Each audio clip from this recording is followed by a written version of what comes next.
Well, good morning, everybody, and welcome to Penn Vicarage on this Wednesday morning. Lovely to see you, and thank you, as always, for joining us for our Bible reading for today as we continue our adventure through the Psalms. I don't know what you have planned for this morning. I'm hoping to play golf this morning, but something tells me it's going to be a cold one today. But you've not come here to find out about that. You've come here to find out about the Bible. And we're in Psalm 26.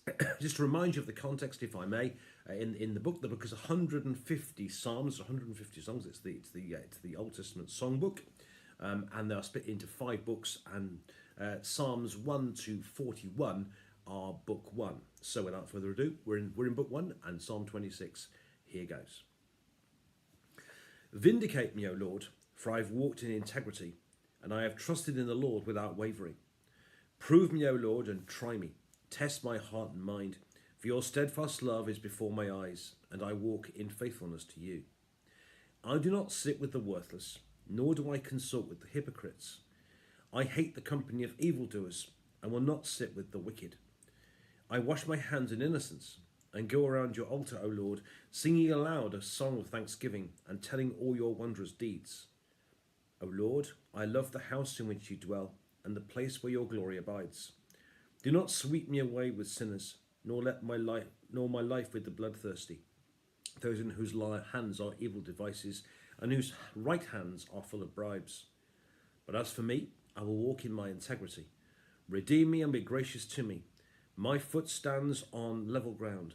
In the great congregation, I will bless the Lord. And this is the word of the Lord. Thanks be to God. Okay, this is a typical Book 1 psalm, and it splits into 5 sections, and as you see, it fits up beautifully poetically. There are 5 sections. In sections 1 and 5, we have the issue that David's in trouble as always, and he's asking God for help. It's the sections 1 and 5. The section 2 and 4 are all about the enemies which he is facing, and section 3, the bit in the middle, is all about loving being in the sanctuary of God. So you've got David's problem and the asking for help in sections 1 and 5. Section 2 and 4, you've got all about the enemies. And in the section 3, the bit in the middle, you've got how he loves being in God's house. That's how the psalm works. That's kind of the structure of it. And it in lots of ways, I mean, there are it is to say the typical book 1 psalm. I want to bring out sort of 5 things from this. It's actually very similar to yesterday's psalm, but there are 5 things I kind of want to bring out. Firstly, you might be thinking, yet again, David facing enemies. Well, and if you think that's pretty accurate, actually, because let's be honest, David did face a lot of enemies. And as I say, psalm after psalm after psalm, David seems to have come up against some kind of trouble, someone that's out to get him for whatever reason. And again, in this psalm today, we have David encountering enemies. But as I say, David did have a lot of enemies. If you know the story of David at all, I think you find it. I think it's in 1 Samuel, or is it 2 Samuel? One of those anyway. The story of David. He started off as a shepherd boy. He had been out in the fields, and in those days, being a shepherd was dangerous work. You were protecting your sheep from wolves and bears and all sorts of all sorts of brigands and robbers, and it was dangerous work.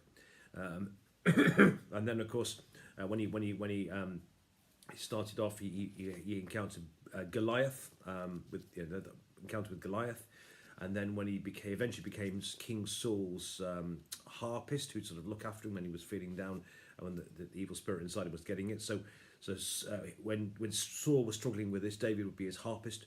But occasionally Saul would get one on him and throw a spear at him. Quite an interesting way of playing a musical instrument. Then, of course, when he became king, he had lots of enemies like the Amalekites and the Jebusites and all that lot. There was twice in his life when he had attempted coups against him. He had a lot of enemies.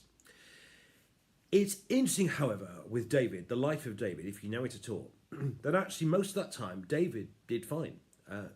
The only time we know when David really, really fouled up, it wasn't the time he fouled up biggest was actually the one time when he was at home on leave, when he decided to take he saw a woman having a bath and decided he would have his wicked way with her. And it's, as I say, it's interesting that the vast majority of time David did have enemies, but in those times he actually walked pretty closely with God. It's the time when he was chilling out, that's when he fouled up. So the first comment about this psalm is that David, it does have enemies. Of course he does here. But it's interesting, as I say, that when he has the enemies, he actually does pretty well. It's when he's chilling out that David fouls up. That's the first thing. The second thing he talks about, so these enemies here, they're impugning his integrity. They're accusing him of this, that, and the other. But it's interesting in verse 2 what David pleads his innocence before God. So he comes before God and says, I've got the situation. And then he goes on to say, but the words he uses for his innocence are quite interesting. He says, prove me, O Lord, and try me. Test my heart and mind. Now the word proof here is from metal purifying. Basically, if you want to purify metal, you melt it so it becomes a liquid, and all the rubbish comes to the surface, and you scum it to take it off or remove the rubbish, and then it becomes purer.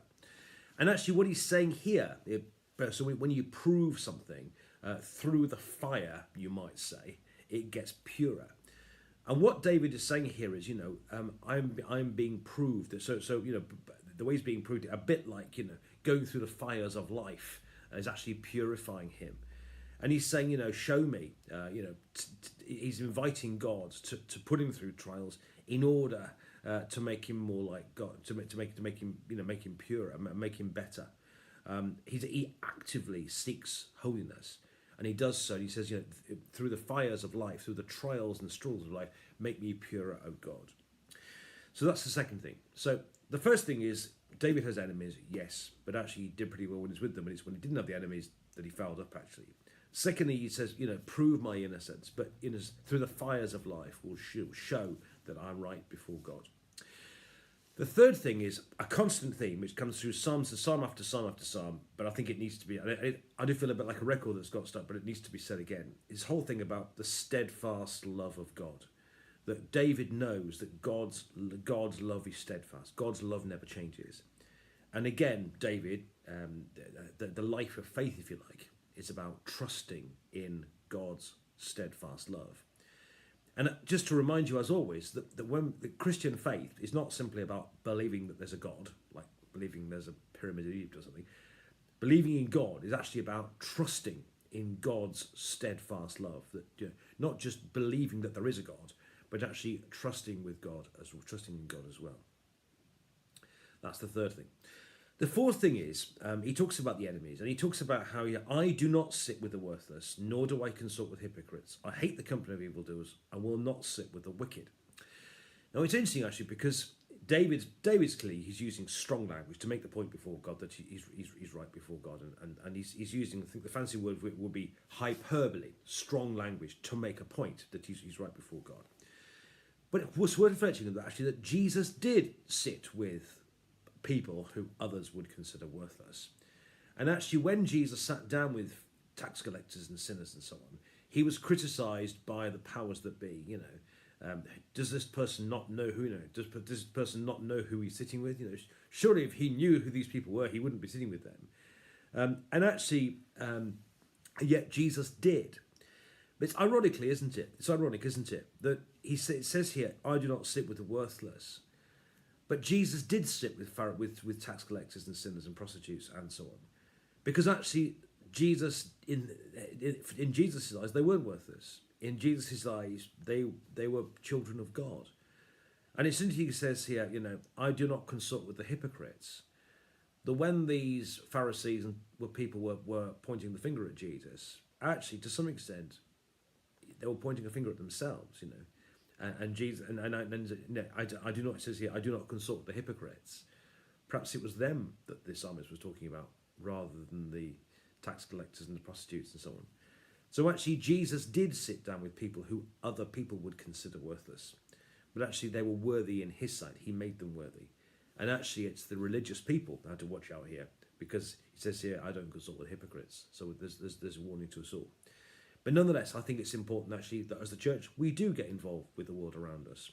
We maintain our integrity, and we make the world worthy by being there, and we can make the world a better place. But actually, we ought to be careful sometimes, as the Pharisees did here. When it says, I do not consult the hypocrites, just who is he referring to? That's that one. But finally, it would be remiss of me to miss out this bit at the middle about how he loves the house where God dwells.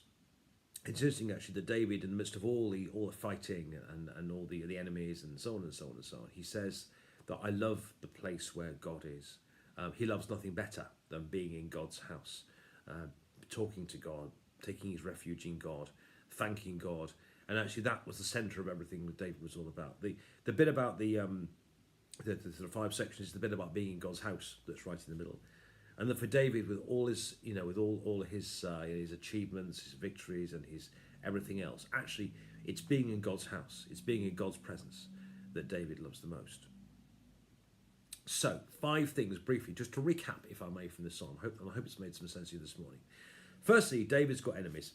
David had a lot of enemies, but actually, it's when he was with his enemies, when he was coming against enemies, he tended to do best in his faith.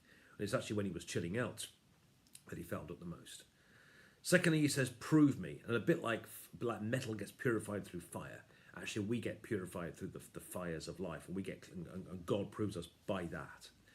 Thirdly, the constant theme in many, many psalms about David's trust in God's steadfast love. And we need to learn to do that in our life of faith, to learn and know again God's steadfast love, and learn to trust in him.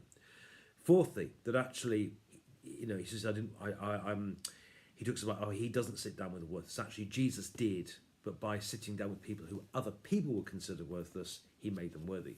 And actually, as religious people, we need to be careful that we're not hypocrites in that. But finally, and above all, David loved more than anything else in his life, sitting down, being in God's presence, being in God's house, knowing God's love, thanking God, and actually putting God at the centre. And dare I say, my friends, so should we. God bless you. Have a lovely day. Tomorrow is Sunday.